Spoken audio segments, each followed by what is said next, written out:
ओम नमो भगवते वासुदेवाय। कार्तिक माह महात्म्य का 30वां अध्याय। कार्तिक मास की कथा करती भव से पार। 30वां अध्याय लिखूं, हुई हरि कृपा अपार।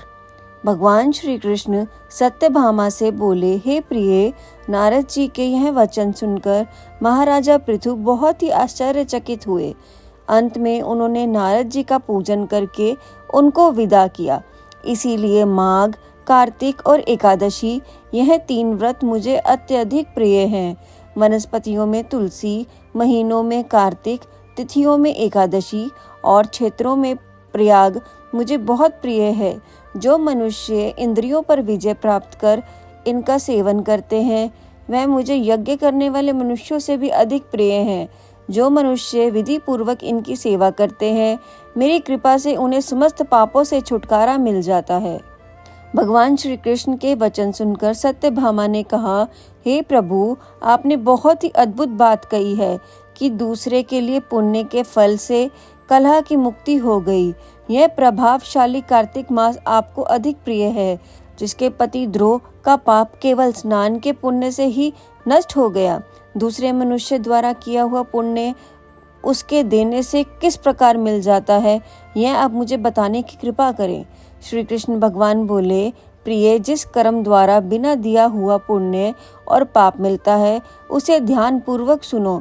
सतयुग में देश, ग्राम तथा कुलों को दिया पुण्य या पाप मिलता था, किंतु कलयुग में केवल कर्ता को ही पाप तथा पुण्य का फल भोगना पड़ता है। सत्संग न करने पर भी व्यवस्था की गई है और सत्संग से पाप व पुण्य दूसरे को मिलते हैं। उसकी व्यवस्था भी सुनो। पढ़ना, यज्ञ कराना और एक साथ भोजन करने से पाप पुण्य का आधा फल मिलता है। एक आसन पर बैठने तथा सवारी पर चढ़ने से, श्वास के आने जाने से पुण्य व पाप का चौथा भाग जीव मात्र को मिलता है।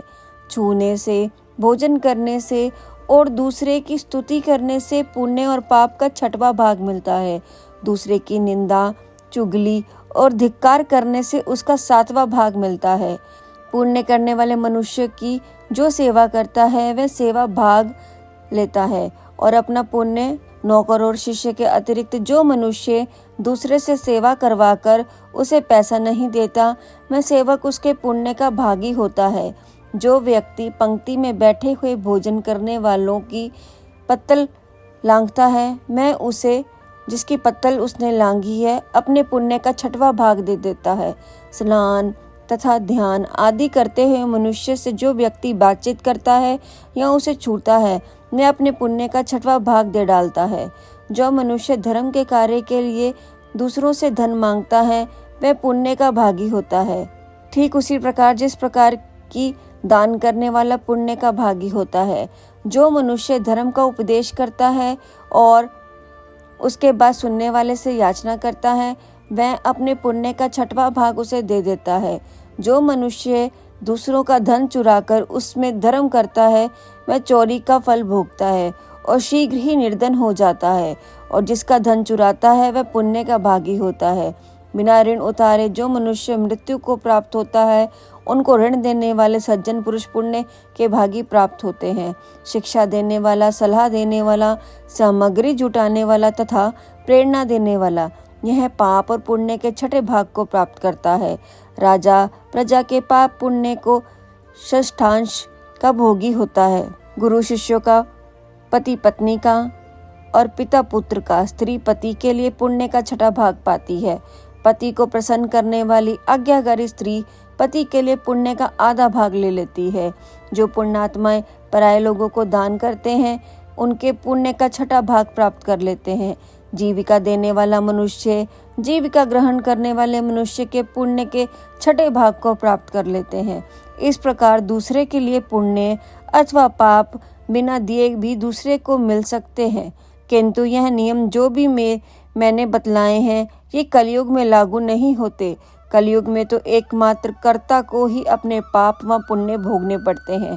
इस संबंध में एक बड़ा पुराना इतिहास है, जो कि पवित्र भी है और बुद्धि प्रदान करने वाला कहा जाता है। उसे ध्यान पूर्वक सुनो। यह इतिहास 31वें अध्याय में बताया जाएगा। इसी के साथ 30वां अध्याय समाप्त हुआ। इसी के साथ सब बोलिए श्री कृष्ण गोविंद हरे मुरारी, हे नाथ नारायण वासुदेव।